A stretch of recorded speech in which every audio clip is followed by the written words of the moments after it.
네, 두 분과 함께합니다. 대검 감찰부장을 지냈던 한동수 변호사 모셨고요. 어서 오세요.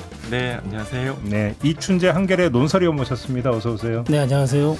우리 한동수 변호사님께 먼저 이 질문을 안 드릴 수가 없는데 아쉬우십니까? 아닙니다. 먼저 이렇게 촌철님이 저를 이렇게 사법업대 프로그램에 지켜주신 것에 대해서 감사드리고요. 예. 이 특검의 성격 자체가 제가 어떤 개인의 안위라든가 또 이렇게 이익 보상을 가지고 할 수 있는 것이 아니고 맡기만 해야 되는 일이잖아요. 네. 또 그렇긴 한데 또 이 사건이 뭐 조국혁신단에서 저를 이제 내란 특검으로 추천하였는데 이거는 민주당에도 아마 검토를 하셨을 것이고 무엇보다도 이제 국민들이 그런 열망들이 좀 제가 그런 걸 감당할 수 있으리라고 생각해 주신 점에 대해서 네. 감사드립니다. 그런데 그러니까요. 이제 뭐 한편으로 보면은 또 저에게 또 이게 맡겨지는 합당한 일이 있으면 또 그때 또 하라는 뜻으로 또 이해합니다. 그러니까 저는 솔직히 마음은 담담합니다. 저는 솔직히 양가 감정이 들었는데 한편으로 좀 아쉽다라는 생각도 좀 들었고 한편으로 다행이다. 네. 근데 사실 이 일은 스킬이 아니고 영혼, 온 마음과 정신을 다하는 그런 과제이거든요. 그냥 이렇게 네. 결론을 내죠. 변호사님과 사법어때는 운명으로 좀 연결됐다. 아, 그렇습니다. 그렇지만 일정 시기가 있겠지요. 다 모든 게 유한하니까요. 아무튼 시선 집중 청취자분들한테는 다행스러운 일이에요. 그럼요. 네. 변호사님 좋은 말씀 계속 네, 들을 수 순간적으로 많이 가까워지는 느낌들이 있어요. 한 발자국 더 사람들과 가까워지는 거. 네. 그러니까요. 이런 분들이 관계의 핵심이기도 하죠. 그러니까요. 네. 자, 오늘 먼저 본주제 얘기를 좀 해야 될 텐데 바로 이제 그 특검 얘기부터 좀 해보죠. 3명의 특검이 임명이 됐는데 우리 이춘재 위원은 어떻게 평가하세요? 그 인사는? 예, 지금 이제 지금 가동할 수 있는 그 자원, 이른바 그 수사력을 갖춘 그런 자원들 중에서는 그래도 나름 그 최선의 선택을 한 거 아닌가 예, 이렇게 생각합니다. 개인적으로도 저는 근데 김건희 특검과 그것도 그렇고 그다음에 최상병 특검 거기도 그렇고 거기 특검으로 뽑히신 분들 다들 훌륭하신 분들이고 근데 내란 특검에 대해 그 조은석 전 감사위원 지금 조은석 특검에 대해서 이제 여러 평가들이 좀 엇갈리는 부분이 있긴 있죠. 근데 아마도 그 특검 규모가 이제 상당히 크잖아요. 상당히 크고 역대 특검 중에 엄청난 규모의 특검인데 그 특검을 그 규모의 검사들과 그다음에 이제 인력들을 운영할 수 있는 그런 능력이나 또는 수사력을 봤을 때는 현재에 나온 그 여러 자원 중에서는 그나마 수사력 있는 검사를 잘 뽑은 거 아닌가 저는 개인적으로 그렇게 이제 판단하고 있습니다. 변호사님도 같은 평가십니까? 저는 전체적으로 이제 경계와 그 기대 두 시선으로 보고 아직까지 그 믿음의 단계까지는 가지 않은 것 같고요. 그리고 현재는 아직 특검팀이라든가 파견 검사들 그다음에 특별수사관이 중요하거든요. 그렇죠. 사실 압색 현장에는 검사보다는 수사관들이 가서 일을 다 이렇게 해주지 않으면 도와주지 않으면 검사가 성과를 내지 못하거든요. 그래서 이제 현 단계에서 것들을 바라보면 아직 말씀드릴 단계는 아닌 것 같긴 한데 우선 민중기 특검에 대해서 간단하게 말씀을 드릴까 합니다. 민중기 특검은 제가 법조 테니스 대회에 있었는데 법조 테니스 대회. 네. 그러니까. 이른바 법조 3위라고 친하는 검사 변호사도 같이 함께 현직 판사 또 헌법재판소까지 같이 하는 테니스 대회입니다. 그때 이제 그 기억나는 게 민중기 특검하고 민중기 변호사죠. 민중기 특검하고 당시 또 그 문영배 헌법재판소 권한대하고 한 팀이 이뤄서 결승전에서 상대편은 이윤구 대법관하고 또 상대적으로 젊은 부장판사하고 이제 같이 팀을 이뤘는데 그 우승하셨어요. 그러니까 이 승부의 호흡, 듀스 같은 스코어에서 그거에 대해서 위축되면 안 되거든요. 더 적극적으로 어깨에 미진한 힘이 나면 안 되거든요. 덩치 큰 사람도 그런 승부의 호흡에서 움츠려드는 경우들이 많거든요. 그럴 때일수록 딱 발휘를 해서 그렇죠. 우승을 했던 그런 기억이 있습니다. 두 분이 친해요? 민중기 문영배 두 분이 친해요? 같은 팀을 이뤄서 이렇게 그러니까 같은 팀을 이룰 정도로 같은 팀을 실력과 이런 교감이겠지만 사적인 그런 부분은 제가 기본적으로 서로의 존재들을 알면 그 사람의 어떤 세계관이라든가 재판에 임하는 자세라든가 기본적인 이해와 폭들은 단계별로 좀 다르잖아요. 상층 레벨에서 서로 공감하는 측면이 있지 않을까 싶습니다. 그런 에피소드가 좀 기억나고요. 일단 저는 대검에서 이제 감찰부장으로 근무하면서 인사정보들 이런 구체적 일들을 해가면서 어느 정도 인적 정보와 성향들이 좀 파악이 되거든요. 수사를 어떻게 하는지도 좀 감이 있고 그런데 그 특검보 그다음에 특검보를 임명하는 과정이라든가 또 특검부에 그 올라간 검사들 그런 것들 부분에 상당히 이분은 의지가 있다. 그리고 상당히 좀 기대를 좀 많이 하게 됩니다. 다만 좀 뭐 그냥 뭐 참고 삼아 말씀드리는 것은 그 특별 수사관에 대한 그런 관심들도 하고 구체적으로 피의자 신문 조서라든가 참고인 진술 조서 그 신문 사항들을 사전에 다 모든 사실관계들을 좀 챙기셔야 된다. 뭐 특검보들을 그냥 일임하지 말고 그런 사실관계들을 다 챙기셔야 된다라는 측면이 있고 예를 들어 도이치모터스 주가 조작 사건은 이거는 그때 당시에 이제 그 이창수 서울중앙지검 심우정 검찰은 무혐의했잖아요. 그리고 검사 출신 민주당 의원은 방조라고 했어요. 저는 그때 국회에서 주범이라고 그랬거든요. 이건 주범이거든요. 그 매수 주문 통화 녹음들이 그 증권회사에 녹음돼 있어요. 그러면 금감원에서 그냥 가져오라고 하면 압수수색 영장 없어도 가져와요. 거기에 공범과 그 역할들이 아주 결정적인 증거인데 이런 분들 그건 안 했잖아요. 안 했거나. 어제 나온 그 미래에셋에 대해서 육성 파일 수백 개 녹음 파일 그렇게 이제 네네네. 그럼 그건 얼마든지 찾을 수 있어요. 찾을 수 있는 거죠. 금감원 같은 이복현 금감원장 가져오라고 하면 다 가질 수 있죠. 그래서 사람들이 의심하는 거죠. 김건희를 막기 위해서 그 자리에 갔나?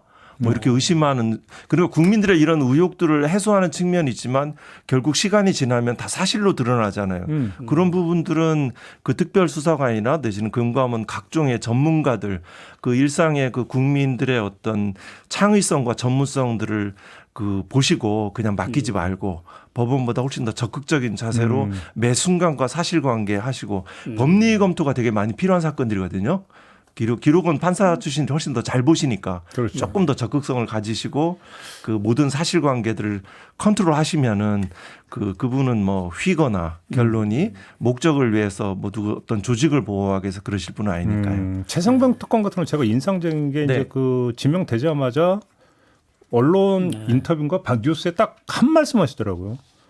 그냥 대통령 경로를 이거 밝히면 되는 거 아닙니까? 네. 그냥 심플하던데요 보니까. 네. 그리고 저도 이제 법무관으로 이제 군 복무 시절의 경험들을 생각하면 거기 특검보로 들어가신 분도 배포가 있고 또 그래서 뭐 사건 자체가 또 그리고 무엇보다 박정훈 대령이 공정하고 기본적으로 신뢰가 있는 진술들을 많이 하기 때문에 또 기본적으로 그거는 이제 군의 우리 국방력, 전투력 그다음에 무엇보다 그 많은 전투력, 명예 감정들 그런 들이 앞서기 때문에 그런 부분들은 뭐 특별히 제가 뭐 좀 믿음이 갑니다. 그래요. 이렇게 상대적으로 걱정이 덜합니다. 내란 특검은 어떻게 보세요? 네, 아직 뭐 지켜보긴 해야 되긴 하는데요. 저는 이제 지금 현재로 나온 거는 이제 파견 검사, 파견 검사에서 이제 이 강한 검찰주의자가 좀 포함되어 있는 점. 아, 그래요? 네, 그런 점들이 조금 여러 가지 좀 우려스러운 지점들은 발견되긴 하는데 그래서 이게 뭐 우리가 이제 그 검사들의 정치력 그래서 그게 속았잖아요. 과거 정부에서 속고 그래서 검찰 정권이 들어섰잖아요. 이런 부분들에 대한 늘 경계와 국민의 감시 시각들이 필요하고 사람들은 익숙한 길로 또 하거든요. 익숙한 공간에서 익숙한 방식으로 그 수사하지만 이 부분에 대해서는 결국 뭐 그 조은석 특검은 그 검찰 수뇌부에 대한 수사, 검찰 조직에 대한 수사, 총차장 서울중앙지검장에 대한 수사, 그다음에 뭐 그 국무위원들의 수사는 뭐 누구라도 할 것 같고 그다음에 대통령실에 대한 수사, 그다음에 정당에 대한 수사들을 어디까지 할지 이분은 좀 성과를 내는 스타일로 그렇게 전해 들었습니다. 이춘재 의원은 그러니까 특검만 아니라 특검보도 지금 이제 좀 나오고 있잖아요. 예, 그러니까 오늘 그 내란 특검 같은 경우는 아마 오늘 이제 확정이 될 것 같은데 6명 특검보 역할 되게 중요하죠. 그렇죠. 근데 이제 저는 그 내란 특검에서 이제 조은석 특검에서 좀 말씀을 드리자면 그 좀 주목되는 게 이제 처음에 그 임명되고 나서 한 얘기가 이제 사초를 쓰는 자세로 이제 수사하겠다. 이제 그렇게 이제 얘기를 했는데 좀 그게 주목이 되더라고요. 그러니까 이 윤석열 공소장이 그 2월 달 처음에 공개됐을 때 거기 이제 그 유심히 좀 본 법조인 분들은 아마 한 변호사님도 이제 그런 걸 좀 느끼셨을 것 같은데 이게 내란을 왜 일으켰는지 그러니까 윤석열 일당이 내란을 일으켜서 뭘 하고자 했는지 그 부분이 빠졌다는 거예요. 그래서 저도 이제 읽어보니까 확실히 이제 그렇게는 안 돼 있어요. 이게 무슨 뭐 예를 들면 영구 집권을 하기 위해서 했다든가 이런 식의 내란을 일으킨 목적이 지금 없어서 그렇게 되면은 이게 나중에 지금 뭐 재판이 진행될 때 이 내란 혐의에 대해서 이 재판부가 혹시 무죄를 때릴 수도 있는 그런 그래요? 예, 그렇게 좀 허술하다 이런 식의 얘기를 하는데 12.12.5.18 그 전두환 노태우 그때 이제 그 당시 공소장을 보면은 명확하게 나와 있거든요. 뭐 군이 전국을 장악하고 그다음에 이제 이걸 정권을 장악하기 위한 그런 목적의 군사 반란이었다 이게 딱 나와 있는데 지금 공소장에 이제 그런 부분이 빠져 있어서 그런 그 문제점들을 많이 지적했는데 조은석 특검이 이제 그 사초를 쓰겠다는 그런 얘기가 아마도 그쪽에 좀 방점이 있는 것 같아요. 이 윤석열 일당이 과연 무슨 이유로 또는 무엇을 위해서 이 12.3 내란을 일으켰는지 왜 이게 내란인지 이런 것들에 대한 그 공소장 자체를 좀 다시 쓰려는 그런 의지를 보인 거 아닌가. 실제로 그 제가 개인적으로 한번 만나봤을 때 그 공소장 나오고 나서 사적으로 만나봤을 때 그런 얘기를 얼핏 하더라고요. 그러니까 이 공소장에 그 허점이 좀 있다 이런 얘기. 그래서 그걸 강조한 걸로 보이고요. 그 다음에 조은석 특검이 지금 그 이제 그 사무실을 얻는 과정에서 여러 가지 말들이 나오잖아요. 왜 서울 고검으로 왜 들어가느냐. 이제 이런 얘기를 하는데 이번에 그 내란 특검의 수사 대상 중에는 저 외환죄가 있습니다. 그러니까 북한에 이제 그 드론기를 보내서 북한을 자극한 부분이 있잖아요. 이제 그게 외환죄에 이제 해당되느냐 안 되느냐 따지는 그 부분이 들어있는데 이 드론 관련 이 여러 가지 그 수사 자체가 이게 군사기밀에 해당되기 때문에 이 군사기밀에 대한 보안 이런 것들을 그 철저하게 하기 위해서 일반 그 사기업 일반 빌딩이라든가 이런 그런 장소가 아니라 원래부터 좀 경찰이나 아니면 이런 거를 찾았을 때 그리고 첫 그 후보지가 서대문 경찰서인가요? 거기 지금 신축 공사를 하려고 거기 지금 다 건물이 비어 있기 때문에 처음엔 글로 들어가려고 했는데 그게 이제 9월 달부터 공사가 시작이 된대요, 거기가. 그러면 이제 안 되네. 안 되니까. 그 두 번째는 이제 그러면 그 과천 법무부 청사라든가 아니면 공수처 이쪽을 알아봤는데 거기는 이제 너무 공간이 없고 그래서 이제 세 번째로 서울고검을 지금 그 계속 협의 중인데 거기도 이제 공간이 충분치 않아서 계속 협의를 해서 인원이 들어갈 수 있을 정도로 지금 그 협의 중이라고 그러더라고요. 그러니까 보안 시설 고려가 최우선이었다. 그게 있다. 그런 식으로 이제 얘기가 되고 있는데 그 다음에 이제 그 이제 검사 60명을 뽑아야 되는데 그 60명도 이제 한꺼번에 뽑을 수가 없잖아요.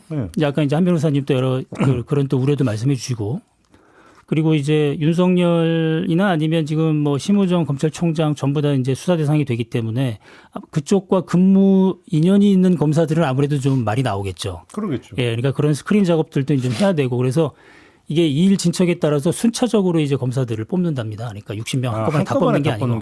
그게 아니고. 그래서 이제 그런 단계적으로 좀 밟아서 차근차근 준비를 해나가는 것 같아요. 아무튼 근데 토탈 파견 검사는 120명이라고 하는데 윤석열 전 대통령과 무관한 검사들로만 채울 수가 있습니까? 현실적으로 어떻습니까? 그거는 힘들 것 같아요. 왜냐하면 윤석열 서울중앙지검장, 검찰총장 있을 때 아무래도 거기서 근무했던 검사들이 있겠죠. 밑에 검사들은. 저기 뭐 잠깐 이제 말씀하신 거에서 이제 보충 잠깐 말씀드리면 그 사초를 쓴다는 심정에 대해서 이제 예전에 그 세월호 관련한 안산지청장에서 일시적으로 그 특검팀 일시적으로 이게 특검이 아니죠. 그때 이제 특별수사본 안산지청장에서 서울고검장 하다가 퇴임한 사람이 있는데 그때 이제 백서를 쓴다는 말이 있었어요. 그러면서 이게 무슨 사초냐. 이거는 기본적인 적법 절차에 따라서 사실관계를 명확하게 하고 그 사실관계에 따라서 올바른 방향성과 그 진실의 힘이 있거든요. 그런데 이런 부분들을 어떤 주관적인 속에서 어느 부분은 더 적게 만들고 어떤 부분은 더 크게 과장하고 이런 언론 이런 부분들은 좀 우려하는 시각은 여전히 있는 거죠. 이건 기본적으로 적법 절차에 따라서 신뢰성 높은 사실관계를 제시해 주는 것이 밝혀내는 것이 중요하고 또 역사를 말씀하셨으니까 기본적으로 인간에 대한 통찰, 역사에 대한 통찰, 그 비상계엄, 12.3 비상계엄은 왜 했는지 그 의도들을 인간에 대한 통찰도 필요하죠. 비상입법기구의 성격이라든가 어떤 독재의 어떤 맥락에서 있는지 여부 이런 부분들은 역시 접근이 좀 필요할 것 같고요. 뭐 장소 문제도 뭐 여러 가지 또 뭐 과천에 더 적당했다는 썰도 있고 뭐 여러 가지 견해들이 또 있습니다. 예를 들어 뭐 또 그리고 지금 이제 검사 파견 문제 그 문제로 이제 제기하신 그 사안에 대해서 윤석열과 관련이 없는 그죠 그런 검사들에 대해서 있느냐 존재 그 넓게 광의해 보면 다 서로의 존재를 알긴 하는데 특히 특수부 쪽에서 뽑으면 다 있죠. 다 있는데 그래도 상당히 그 부분에 이제 상당히 좀 수동적으로 역할을 하였거나 네. 이런 검사들도 또 존재를 하거든요. 예. 그리고 저는 상대적으로 그런 뭐 기술 수사의 전문성들은 특별 그 수사관들의 상당히 정도 많이 나온다고 생각을 하기 때문에 그 보안성의 유지라는 측면들에서 보면 꼭 특수부 쪽에서만 받아야 되는가? 옛날 저는 공수처에서 수사 역량 운운하면서 특수부 검사들을 이 선발한다는 거 사실 그래서 저는 저분들이 이 수사를 좀 이 검찰의 실상을 잘 덜 하시는구나. 일반인들에게 먹히지만 실제 그렇게 특수부 검사들과 일반 형사부 검사들의 역량 차이가 그렇게 현격할까? 특수부 검사들이 이런 점들에 한 의문을 좀 제기하고요. 또 그런 점에 대해서 이 점은 어떻게 보세요? 그러니까 수사관으로 지금 경찰 비상계엄 수사본부 있잖아요. 네네. 그 수사 인력들이 파견 나가는 건 어떻게 생각하세요? 그 수사 인력 그렇죠. 뭐 수사의 연속성 특검에. 차원에선 그 예. 특검에 파견이 되죠. 그러니까 그렇죠. 지금 네네. 경찰 네네. 간다고 봐야 되는 거죠? 예, 그렇죠. 네, 파견 검사 경찰. 네, 경찰도 있고 그러니까. 공수처도 네. 있고 그러니까. 또 관광기관에 파견될 수 있습니다. 그렇죠. 예. 근데 여기서 제가 또 새길로 잠깐 빠져갖고 이건 요번 특검 말고 옛날 특검 때부터 제가 가졌던 하나의 원초적 궁금증이 하나 있는데 검사들이 파견 나가잖아요. 그러면 특검의 수사 상황이 검찰로 안 세워 나갑니까 보통? 그 세워 나가죠. 서울공공 같은 데는 같이 식사를 같은 장소에서 할 거 아니에요. 그 구내식당. 그리고 오가면서 보고 검사들은 이렇게 정보를 캐치하는 능력이 뛰어나요. 수사관들. 그러면 암암리에 듣더라도 적어도 검찰 수사 대상자가 검찰인 경우에 대해서는 보안이 셀 가능성이 매우 높다라고 하죠. 예, 그걸 생각하죠. 주의를 해야죠. 특히 이제 지나가면서 만나고. 검찰 수뇌부에 대한 수사. 예를 그래서 들어 검찰에 대한. 당장 지금 심우정 검찰총장이 수업 비협폰 통화했다는 거잖아요. 네네네. 이거 당연히 수사해야 될 거죠. 그렇죠, 그렇죠. 예. 이게 이제 정부 안 새 나간다는 보장은 없다. 없죠. 그건 세워난다고 봐야 되죠. 그러니까요. 네. 그러니까 수사 내용으로 자연스럽게 좀 넘어가는 것 같은데 일단 좀 네. 이거 좀 여쭤볼게요. 지금 그 구속 기간이 만료가 돼가지고 직권 보석 결정을 했던 김용현 전 국방장관 네. 본인은 죽어도 못 나가겠다 버티고 있다고 그러고 뭐 상황이 이거에 대해서 왜 그러면 그러니까 이걸 추가 기소를 안 했느냐 그다음에 재판을 좀 더 그러니까 밀도 있게 좀 집중적으로 했으면 되는 거 아니냐는 얘기는 다 나오는데 다 지나간 얘기고 지금 현 시점에서 강구할 수 있는 묘책이 뭐가 있을 수가 있을 거예요 변호사님. 묘책 전에 한 가지 말씀 더 드리면 이 부분은 저는 사실은 이제 일제의 잔재라는 맥락에서 한번 생각해 봤어요. 어떤 점에서? 그 예전에 이제 검사가 수사권을 가지는 거는 세계에서 없는 일이거든요. 그래서 수사권을 그 경찰이 하도록 하는 것은 중수청 등이 하러 간 것은 그 뭐 이 수사의 정상화라고도 표현하지만 세계 일반적인 선진 사법의 추사에 부합하는 일들이에요. 최초에 검사가 수사권을 가진 건 친일 경찰 때문에 맞아요. 검사가 상대적으로 그래도 할 수 있으니까 너희들 일시적으로 수사권을 준다는 것이 비정상적인 상황이 계속 장기화됐죠. 마찬가지로 검사 동일체도 역시 그렇고요. 그 위에 상부의 검찰총장을 그냥 검사총장 바꾼 이름이거든요. 일본에 쓰는 말. 그것들을 그냥 상명하복 관계로 위계 질서로 일시에 장악하고자 하는 검사 동일체 원칙 등도 일제히 잔재인 것처럼 이 구속 기간에 그 예를 들어 1심의 6개월 장기는 그 친일 그 일제 시대 때 아주 빈번하게 부당 구금들이 많았거든요. 재판도 받기 전에 독립운동하신 분들 옥사하셨잖아요. 네, 그렇죠. 고문 받다가 그렇죠. 이런 부당한 장기에 대한 반동으로서 구속 기간을 다른 나라와 달리 특별히 54년도 형소법 제정 시절에 있었던 거예요. 영국, 미국, 독일 다 구속 기간 제한 없어요. 없어요? 네, 일본도 중재 같은 경우 법정형 기준인데요. 단기 1년 이상은 구속기한에 제한이 없어요. 프랑스도 중재 같은 경우 없어요.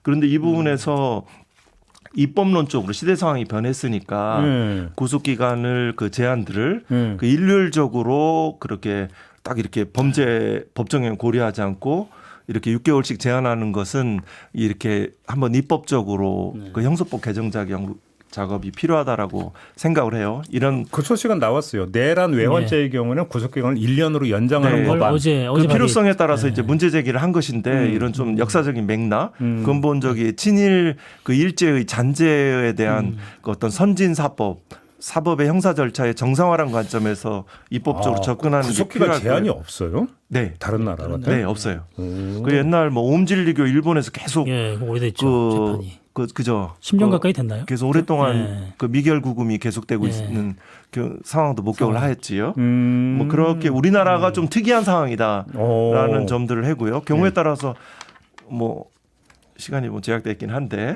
뭐 이 헌법재판도 전합 결정이 있어요. 2001년 상당히 25년이 지난 거죠. 그때 전합 결정으로 이걸 합헌이라고 하긴 했는데 당시 뭐냐면 기간이 정해져 있으면 충분한 심리가 이루어지지 않는다라는 측면에서 문제 제기했던 경우인데 이론적으로 접근할 부분도 있는데요.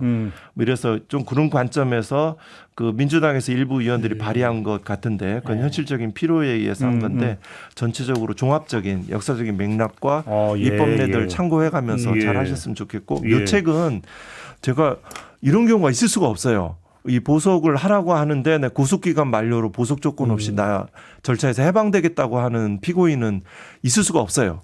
이거는 재판부를 완전히 이게 아주 우롱하고 여전히 나는 이 법 적대적인 태도를 보이고 있는 거죠. 그래서 묘책 말씀하셨는데 제가 생각을 해본 것은 뭐냐면 뭐가 있을 수가 있어요. 이거는 이게 조금 더 충분한 검토가 필요합니다. 저는 좀 약간 창의적인 아이디어들을 많이 이 생각하는 편입니다. 제가 뭐 IP 소송도 많이 하고 그래서 그런지 신규성하고 진보성 개념이 있거든요. 그런데 이거는 워낙 이례적인 법 기술을 발휘하니까 저도 이런 생각들을 하게 됐어요. 뭐냐면 보석 조건에 그 피고인의 어떤 임의적인 협력이 필요한 거 있잖아요. 서약서. 뭐 이런 거 안 받아요. 신원보증서 제3자 협의를 받은 거 안 받아요. 증권 내지 마. 증권 안 내면은 보석 집행이 안 되거든요. 현금 공탁 1억인데 그거 내지 마. 그거 필요 없고 당신한테 필요한 거는 주거 제한 그리고 관련자 공범들 접근 제한 그리고 실시간 위치를 확인할 수 있는 전자발찌 그 법률에 있거든요. 전자장치. 아 전자발찌를 이런 경우에도 채울 수 있어요? 있죠. 그 예전에 이거는 뭐냐면 이 보통 출발은 이제 성범죄자들에 대해서 이제 시작됐는데 그 주위에서는 이제 그 김만배 씨가 이제 그 자해 이런 위험들이 있었잖아요. 그거에 대해서 기억하는 게 지금 그 윤석열 검찰 시절 내에서 광의였던 정적 제거이든 아니면 남용 선별적 그런 수사이든 간에 정진상 실장인가요? 거기도 전자발찌가 부착된 상태에서 보석돼 있고 박영수 전 특검도 전자발찌가 뇌물죄인데도 부과돼 있었거든요. 아 그랬나요? 네, 그래서 이 부분은 그 구속영장 그 심사 과정에서 그 자살 그런 시도가 있었잖아요. 신체 위험도 있고 실시간으로 전자발찌를 하면 실시간으로 관제 그 위치가 추적이 되거든요. 그대로 이 파악이 되거든요. 그래서 그런 거 당신의 피고인의 협조가 필요한 것은 원치 않는다. 그러면 전자발찌 부착, 주거 제한, 일방적인 집행이 가능한 것들을 하고 저는 그런 묘책 같은 걸 생각해 봤습니다. 전자발찌 어떻게 생각하세요? 이춘재 의원님 어떻게 들으세요? 근데 그러니까 그 요건만 잘 맞으면 그게 묘수가 될 수 있죠. 그죠? 네, 그래서 좀 검토를 하고 근데 이제 이런 생각을 할 수 있고 이런 부분들을 조금 검토를 조금 더 해서 시간이 급박하니까 하루 이틀 신속하게 검토해서 마땅히 그 지금 현재 공판 기록들을 특검법에 따르면 사건을 인계받을 수 있거든요. 특검 지휘할 수 있거든요. 이분 검토해서 의견서 제출해. 그리고 그러면 그 공판 재판부에 대해서 얘기를 하고 하면 검토를 해서 이런 방법들이 있죠. 안 그러면 지금 돈 계속 안 내면 현금 공탁 안 하면 그냥 구속기간 6월 28일 만료돼서 조건 없이 석방되죠. 그러니까 밖에 나가서 지금 뭐 윤석열 전 대통령 만나거나 막 이런 모습들이 가장 걱정하던 거잖아요. 지금 우리 그렇죠. 국민들이 걱정하는 그런 건데.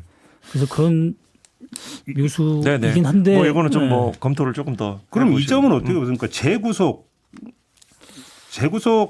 하기 위해서 예를 들어서 특검이 뭐 추가 기소를 한다든지 이런 것들을 얼마든지 할 수 있는데 문제는 또 시간이 걸리죠. 시간이 바로 할 수는 그렇죠. 그렇습니다. 아까 이제 제가 이제 뭐 아까 그 구속영장 관련해서 한 말씀을 더 드리면 보통 판사들은 심리 계획을 세워요. 그러면 이게 6개월 내 심리가 되지 않을 거라면 사전에 검사들도 이제 혹시 이제 뭐 직접적으로 요청하지 않지만 이제 심리 기간이 이제 채워지지 않으니까 구속이 필요한 상태가 있잖아요. 그러면 그렇게 검사가 별건으로 기소하기도 하고 그리고 또 판사 입장에서는 구속영장에 기재되지 않은 새로운 범죄 사실로 직권으로 영장을 발부해요. 그렇게 해서 6개월을 더 넘어서 계속 충분한 심리 기간을 네. 하고 구속 상태를 유지하거든요. 네. 근데 이 건은 지금 내란죄하고 이 단순 일죄여서 개개의 어떤 폭동 행위들은 다 일죄로 보기 때문에 이런 부분들 별건으로 찾기는 쉽지 않을 것 같아요. 직권남용도 기소돼 있고. 여기서 그러면 재구속을 생각할 수 있는 거죠? 새끼를 빠져 하나 또 질문 드리고 싶은 게 네네. 조희대 대법원장이 네네. 이재명 대통령의 선거법 위반 사건 관련해서 물론 그것만은 아니었지만 일반적으로 신속 재판을 그렇게 주문을 했잖아요. 네. 그죠? 네. 그럼 저는 하나 물어보고 싶은 게 아니 선거법상 허위사실 공표죄가 중합니까? 내란죄가 중합니까? 말할 수 없이 비교할 수 없죠. 아니, 이거는 그러면- 국민 전체가 피해자잖아요. 아니 그러면 오히려 정말로 신속 재판을 뭐 주문하고 또 주문해도 부족했던 게 내란 재판 아닙니까? 맞습니다. 그렇죠. 네, 맞습니다. 이런 부분들은 박근혜 전 대통령 그 사건에서도 네. 일주일에 4번씩 했어요. 네, 그렇게 네. 재판했거든요. 이건 일주일에 한 번 내지는 뭐 2주에 한 번씩 재판을 하고 네. 또 박근혜 전 대통령도 그 6개월간 구속 기간이 이제 네, 차니까 해서 그때 뇌물죄로 별건 네, 기소해서 추가, 구속 기간 네. 연장했거든요. 추가 기소를 했죠. 그러니까 이거는 법원과 검찰이 맡은 바 임무를 제대로 이 재판부가 이해를 특정 못하겠네. 재판부 하지 않아서 국민들을 불안하게 하고 피해를 주는 행동이에요. 그러니까 애초 처음부터 그 지기현 재판부가 그러니까 아예 그냥 이걸 뭐 표현이 그렇습니다만 아예 그러니까 어차피 길게 할 거니까 아예 풀어주려고 작정한 것 같아요. 그러니까 애시당초 길게 잡은 거잖아요. 예, 길게 잡은 거죠. 그러니까 올 1년, 네. 그러니까 올 1년 내내 한번 해보겠다라는 그런 거. 뭐 어떻게 재판을 좀 제대로 해보겠다라는 그런 뭐 또 선의가 뭐 없지 않아 있었긴 했을 텐데 결과적으로는 지금 상당히 그 재판 진행이나 이 재판 형태 자체가 되게 공정성에 의문을 갖는 상황이 돼버린 거죠. 그러니까 지금 말이에요. 보니까 감성적으로는 국민의 본통과 국민의 가슴을 너무 아프게 하시는 그러니까요. 예. 정말 아니, 그런 그 재판지휘죠. 영화 대사를 안 엎으려 뭐가 중요한지라는 얘기를 안 할 수가 없는 거잖아요. 지금 이거 같은 경우는. 이거는 한국 역사상 굉장히 중요한 국면을 사법부가 가지고 있는 거거든요. 그러니까요. 뭐 일부 뭐 법관 등에서 대법원장 마땅히 사퇴하셔야지 그나마 사법의 신뢰가 회복되지 않을까 하는 내부 목소리도 있습니다. 알겠습니다. 그러니까 이게 내란 특검이 아마도 빨리 서둘러서 이게 지금 김용현 전 장관이나 아니면 윤석열 전 대통령에 대한 뭔가 구속을 할 수 있으면 그런 것들을 이제 보려고 할 텐데 또 이제 맹점은 뭐냐면 기간이 좀 정해져 있잖아요. 특검 이 수사 기간이 정해져 있기 그렇죠, 때문에 그렇죠. 이제 그런 우려가 있답니다. 그러니까 뭘 지금 재구속하려고 다른 혐의를 막 이렇게 파고 들어가다 보면은 거기에 매몰돼서 큰 수사의 흐름을 놓칠 수가 있다. 또 그런 얘기를 하는 사람들도 있더라고요. 예전에 특검 수사했던 그 사람들 얘기를 들어보면. 그러면 그러니까, 예. 요건 어때요? 지금 그 경찰이 체포영장 집행 그 방해 의혹 네, 등으로 지금 3차 출석 요구까지 했지만 그게 내일인데 안 나간다고 이미 그런 밝혔잖아요. 거죠. 네, 네. 그럼 그걸 가지고 저기 그 구속영장 신청하는 거 어떻게? 그렇죠. 그 특검이 가게 되면 이제 가능한 거죠. 가능하죠. 예. 모든 별건이 이제 그 가능하죠. 그러니까요. 네, 네. 그건 바로 할 수 있는 거 아닌가요? 네, 맞습니다. 그 뭐 증거인멸 교사라든가 또 내지는 그 도이치모터스 사건 그 김건희 특검이라든가 네. 또 지금 내란죄가 기소돼 있기 때문에 결국 외환 유치 네. 부분하고 증거인멸 교사 등 부분에 또 어떤 별도의 행위에 대한 피해자에 대한 직권남용 가능성이 높은 거는 별건의 피해자, 별건의 그 직무 행위에 대한 직권남용 권리행사 방어죄는 내란 특검에서 할 수 있겠죠. 외환 유치는 조금 시간이 필요하겠죠. 그러겠죠. 그렇지만 다른 특검에서는 가능하죠. 그렇죠. 네네. 그러니까. 그리고 뭐 기대하기는 어렵지만 재구속이 제일 빠르죠.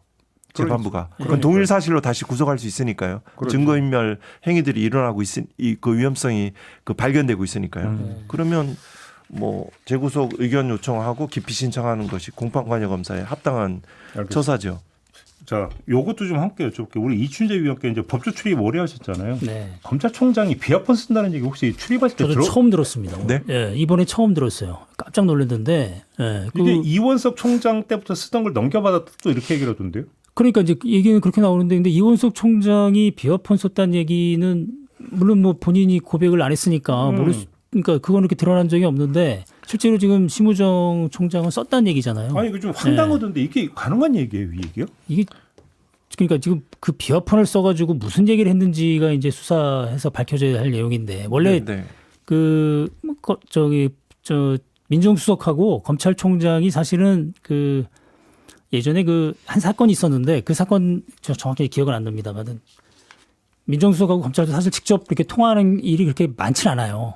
과거에도. 네, 과거에도. 왜냐하면 서로 이제 수사에 개입한다는 그런 오해를 주기 때문에 예, 그런 것들을 자제해 왔었고 사실은 법무부의 검찰국장을 통해서 이렇게 했었거든요. 문재인 정권 때 보면은 그런데 지금은 그 비화폰을 사용해서 통화할 정도라면 그 전에는 일반 전화를 사용해서 상당히 많이 일반적인 얘기들은 많이 했을 거 아니겠습니까? 그럴 수도 네, 있죠. 그러니까 상당히 좀 그 의심스러운 내용들이 많은 그 네. 지금 사건이죠. 네, 비화폰은 그냥 참고로 그 갤럭시 S20 방첩사에서 관리하고 녹음이 그 되지 않고 그 다음에 그 통화 기록이 이제 방첩사가 이제 관리를 하는 그런 이런 측면인데 사실 검찰총장의 스마트폰은 압수되지 않는다는 이런 생각은 가지고 있지 않을까요? 그렇죠. 그런데 이제 이런 부분들은 그 뭐 카톡 많이 하거든요. 카톡 많이 하고 텔레그램 많이 쓰고 이렇게 하는데 이 비화폰까지 썼다는 것은 그리고 검찰총장이 비화폰을 갖지 않죠. 경찰도 안 가지고 있죠.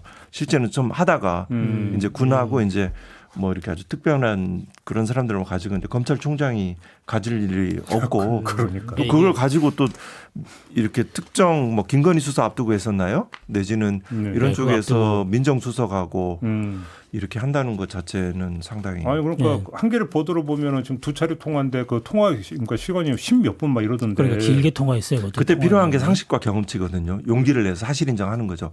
이거는 그 수사와 관련된 통화이다. 이런 부분에 적극적인 내가 입증의 필요를 그쪽으로 돌리는 거죠. 이거는 도저히 수사와 관련된 이런 통화임을 알 수 있다. 비상계엄 당일날 비화폰이 일정 시간에 확인됐으면 이거는 그 비상계엄과 관련된 것이다. 이러고 그랬을 때 그 단순 부인, 적극 부인에 대해서 대응할 수 있죠. 이런 부분들 그 경계를 떼어넘는 판사들은 생각보다 그렇게 많지 않아요. 근데 여기서 문제는 이거에 대한 수사인데 지금 이게 그 비화폰을 통해서 몇 월 며칠 몇 시부터 몇 분까지 통화했다는 기록만 있는 거지 통화 내용은 접근이 안 되는 거잖아요. 그러니까 간단히 얘기하면 시무장 김주현 두 사람이 입을 닫아버리면 무슨 통화를 했는지를 밝혀낼 방법이 없는 거 아닙니까? 그렇죠. 그렇죠.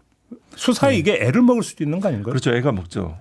그래서 이제 보통 이런 수사에 대해서는 이제 우리 그 이제 수사관들 굉장히 전문적이고 성실한 수사관들이 상당히 많이 있거든요. 네. 그럼 수사관들이 관련 정황들을 해서 필요한 정황 사실들, 간접 사실들을 상당히 많은 기여를 하고요.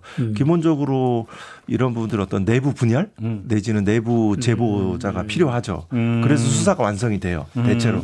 아주 옛날에는 그냥 뭐 너 아는 거 다 써. 윤석열도 그때 그런 수사를 했고요. 네. 너 아는 거 다 써. 밥 먹고 올 동안 다 써. 자술서 쓰는 거죠. 네. 그러고 나서 이제 표를 만들어서 회사 내부에 막 이렇게 뭐 횡령 배임 행위들을 해주고 이제 그거를 통해 수사가 완성되는 건데 뭐 저의 기억은 뭐 그 제가 알고 있는 그런데 그런 속에 어떤 내부 제보자 내부의 그런 진술들을 통해서 여러 가지 간접 정황과 사실관계를 통해서 사실 인정을 해야죠. 그 부인하면 100% 완성되지는 않아요. 항상. 네. 근데 그럼 그 정황 이런 게 예를 들어서 지금 한겨레 보도에 따르면 통화하고 열흘 뒤가 이제 바로 도이치 무혐의 결론 내린 이제 그 시점이라는 거고 이런 정황도 있지만 예를 들어서 좀 더 들어가서 그 통화했다는 그 시점 직후에 심우정 검찰총장이 A라고 하는 사람한테 무슨 지시를 내렸다. 만약 이런 진술이 나온다면 이런 게 하나의 어떤 정황 증거로 인정이 될 수 있는 겁니까? 네, 그렇죠. 만약 법원에 간다면? 네네. 그 중에 어느 수사관, 어느 그 관여 검사의 어느 뭐 부속실 실무관이든 이런 한 사람의 진술과 정황들이 이런 분들이 어렵게 나왔으면 그 진술은 굉장히 신빙성이 높은 거거든요. 이런 진술들의 가치들을 굉장히 신빙성 판단을 잘 하셔야죠. 근데 한겨레는 어떻게 그 정보를 입수해 특종을 했을까요? 이것도 참 되게 궁금한데. 예. 그 뭐 잘 아시다시피 그 취재 경로에 대해서는 이게 서로 이게 알면 안 되기 때문에. 이거 큰 특종했어요 한겨레가. 예, 그런데 이게 김건희 씨하고 또 이 민정수석하고 이제 김주현 민정수석하고도 이제 통화를 했다는 거잖아요. 그렇죠. 그러니까 사실은 우리가 잊고 있지만 김건희 씨가 검찰총장 그 부인일 때 한동훈 당시 3차장인가요? 뭐 반부패 부장이었나? 300 몇 번 카톡 네, 대화했다고. 카톡 대화하고 그러니까 보통 사람이 아닌 거죠. 김건희 씨가. 예, 그래서 뭐, 예. 예를 이제 수사라는 것들은 진실을 탐구하는 것도 재판도 역시 마찬가지인데 이 어떤 그 수사에 나타나는 객관한 물적인 증거를 해석하는 능력이 필요한 거죠. 당시 한동훈과 예를 들어서 이런 가정을 해볼 수 있죠. 한동훈과 김건희, 윤석열의 각각의 위치, 각각의 스마트폰은 어느 기지국에서 위치하였는가, 뭐 이런 상황들, 또 그 당시 어떠한 수사와 상황들이 전개되고 있었는가, 또 그리고 일반적으로 장시간 통화들은 이게 사건 관련성이잖아요. 그렇죠. 뭐 이런 어떤 경험칙들을 가지고 접근해가면 그 어떤 추궁, 이 적법 절차에 의한 신문들이 가능하죠. 맞아요. 그 뭐 한변호사님 잘 아시겠습니다만 그 당시가 또 채널 A하고 고발사주 사건이 한창 수많은 통화들이 이루어졌죠. 그러니까, 네. 그것 때문에 서로 통화했을 것이라고 우리가 의심했었는데 그 부분에 대한 수사가 안 되는 거였죠. 그때. 그렇죠. 예, 그러니까 지금 나오는 비합헌 통화 내역도 아마도 사건이나 이런 거에 대해서 얘기했을 거라고 우리가 충분히 짐작할 수 있는 거죠. 네. 완전하게 100은 드러나지 않겠지만 상당 부분 드러나고 그 진실의 힘으로 또 다른 또 우리가 미래의 희망을 꿈꿀 수 있으리라고 생각합니다. 아무튼 뭐 얘기하다 보니까 뭐 자연스럽게 나오지만 내란 특검도 그렇고 김건희 특검도 그렇고 수사할 게 어마어마하게 많은 것 같아요. 그래도 박 터질 것 같아요. 진짜. 그래도 너무 그렇게 또 압도되지는 마시고, 네, 압도되지는 마시고 너무 분노하지 마시고, 이 사람들이 또 권력에 취하나 검찰 개혁이 이루어지나 그러지 말고 또 좀 담대한 마음으로 또 희망이 실현돼 가지 생각합니다. 모든 것들이 혁명의 과정은 혁명의 과정 속에서 다 설정이 돼요. 그것들을 풀어내는 거죠. 그래서 그것들은 보통 헌법의 개정으로 완성되죠. 그러한 과정들을 우리가 가고 있고 이 중에 그 특검이라는 한 부분이 그 사실관계 진실을 드러냄으로 해서 또 다른 힘을 얻고 그냥 놔두면 안 되고 감시하고 또 경계해야 될 것 같습니다. 마지막으로 짧게 요것만 여쭙고 마무리할게요. 어제 이제 나왔잖아요. 도이치모터스 스모킹건 나왔다. 녹음 파일. 네, 아주 결정적인 증거 중에 하나죠. 근데 이제 그러면서 따라붙은 뉴스가 뭐냐면 지금 특검으로 안 넘기고 지금 그 재수사팀에서 바로 기소할 것 같다라는 보도까지 나왔거든요. 네. 그러니까 특검으로 안 넘기고 기소를 한다면 그걸 어떻게 평가를 해야 될까요? 그러니까 이제 특검에 넘어가게 되면 아무래도 그 특검 수사 대상에 검찰 수사 과정의 문제점도 들여다보게 돼 있지 않습니까? 맞아요. 그 부분이. 예. 그거에 대한 그 빌미를 안 주겠다라는 그런 내부 여론이 있는 것 같아요. 검사들 사이에서. 우리 이건 털고 가자 이런 얘기고. 또 하나 또 지금 검사들 분위기는 아까 이제 특검 구성을 120명 검사들 얘기하는데 마지막 저 난파선 같은 데서 이제 빨리 탈출하자라는 그런 분위기가 있대요. 빨리 특검에 들어가서 내가 거기 가야 된다. 우리의 역량을 보여주자. 이런 또 그런 분위기도 있고 좀 더 심하게 얘기하는 검사들은 그런 얘기하는데 요즘 뭐 검찰총장을 팔아서라도 우리가 조직을 살릴 수 있으면 해야 되는 거 아니냐. 그럼 비협보의 진실도 나올 수 있겠네. 그러니까 이제 아까 말씀하신 대로 내부에서도 어떤 그런 그 파열음이 나올 수 있는 거죠. 지금 상황이 제대로 수사가 된다면. 그래서 저도 개인적으로는 상당히 그 부분 좀 기대를 하고 있습니다. 그 분위기가 지금 그렇다고 하니까. 이제 뭐 이제 구조적인 모든 단체와 이런 조직의 구조적인 인식은 수직적이고 폐쇄적인 구조일수록 특히 검찰 조직은 조폭의 어떤 성질을 굉장히 많이 공유하고 있기 때문에 이렇게 객자 이익에 따라서 생존을 위해서 그 드러나는 붉어지는 진술들이 나오죠. 그렇죠. 그래서 뭐 상대편 진영으로 넘어가기도 하고 적당히 속이기도 하고 이런 건 가능하죠. 제가 지금까지 봤던 조폭 영화의 공통점은 항상 이제 중간 보스가 최고 보스를 배신하는 스토리가 많더라. 네. 그렇지 않습니까? 네, 아주 유사합니다. 네, 이렇게 오늘 결론을 좀 내리도록 할게요. 네, 감사합니다. 두 분 말씀 잘 들었습니다. 고맙습니다. 네. 저도 물러가겠습니다. 고맙습니다. 네.